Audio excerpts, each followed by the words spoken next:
If the Anunnaki created us, who created the Anunnaki? According to the studies of Zacharias Sitchin, there is a 12th planet in our solar system, known to scientists as the possible Planet X. This planet is called Nibiru and is situated somewhere beyond Pluto. This planet, unlike the other planets in our solar system, has an elliptical orbit and moves clockwise rather than counterclockwise. It was a collision of Nibiru with another planet in our solar system, Maldek, which created Earth. Nibiru's orbit passes through our solar system only once every 3,600 years, which is equal to 1 Nibiru year. This controversial theory is based on Sitchin's interpretation of ancient Sumerian texts, with its origin in the Bible, in the Book of Genesis. Sitchin has spent decades as an archaeologist and historian in the Middle East, researching ancient writings from the Sumerian civilization into a 5-part paperback series, The Earth Chronicles, documenting the Nibirian interaction on Earth in ancient times.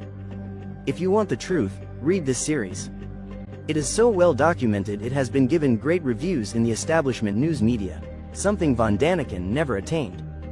This planet is inhabited by the Anunnaki, the Nephilim, giants in the Bible, those who from heaven to earth came.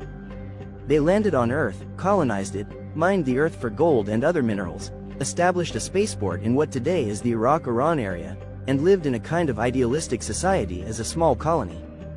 They returned when Earth was more populated and genetically interfered with our indigenous DNA to create a slave race to work their mines, farms, and other enterprises in Sumeria, which was the so-called cradle of civilization in outdated pre-1980s school history texts.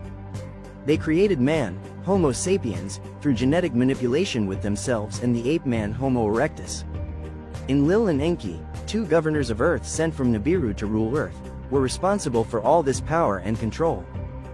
They gave the ancient Sumerians their architectural, agricultural, astronomical, and cultural training in exchange for labor and gifts to the gods, in the form of a lot of mining, food, and material goods. Therefore, the Nibirians themselves no longer had to physically work on Earth. The Nibirians disguised themselves as fish humans, lion humans, bird humans, and other creatures to get the people to worship them as token gods, something that Moses violently opposed.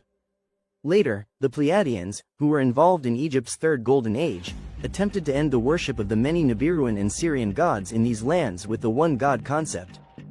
However, wars always resulted from these differences in belief systems, and the Syrians and Nibirians thrived on all the humans fighting each other instead of the gods who were the real enemies behind the scenes. Every 3,600 years a major event occurred on Earth that was well documented by ancient and modern historians. The Great Flood of Religion referred to an attempt to destroy the slave races of humanity by the Nibirians because they had rebelled against their leaders, gods, from Nibiru. Enlil and Enki were involved in a heated dispute over whether to destroy or preserve the slave races, and this power struggle resulted in ancient wars. Zacharias Sitchin's work is dazzling, credible, provocative, exciting, and highly important in finding our real past, and therefore our real future.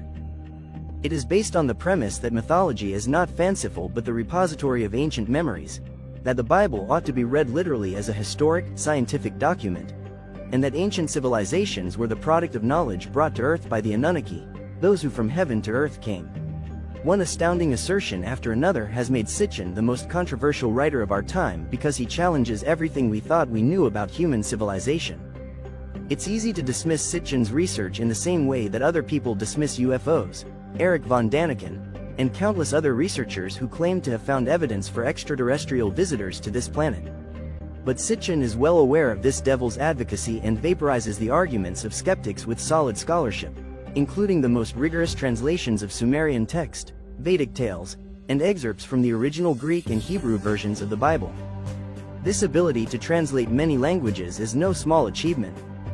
Those of us who will never possess the ability to decipher 6,000-year-old clay tablets must trust that Sitchin has done his job accurately. But his sources reveal utter integrity, including the finest, most respected citations and references imaginable. Zacharias Sitchin was born in Russia and raised in Palestine, where he acquired a profound knowledge of modern and ancient Hebrew, other Semitic and European languages, the Old Testament, and the history and archaeology of the Near East. He is one of the few scholars who can read and understand Sumerian. Sitchin attended and graduated from the University of London, majoring in economic history. His books have been widely translated, converted to Braille for the blind, and featured on radio and television. What do you think? Do you believe in Sitchin's theory?